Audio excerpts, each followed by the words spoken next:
អូនអើយអូនមើលដួងតារារាំងរស្មីស្រឡាំងនៅលើមេឃា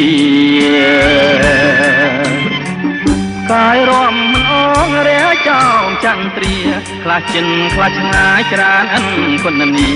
មើលចុះគំងាបងហាញស្រីនៅចំពីមុខបងនេះណាស្ងួន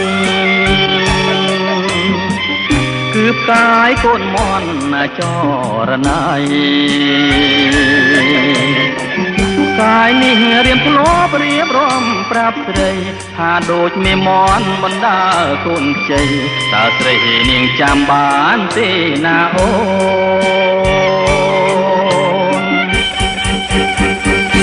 ឯនេះ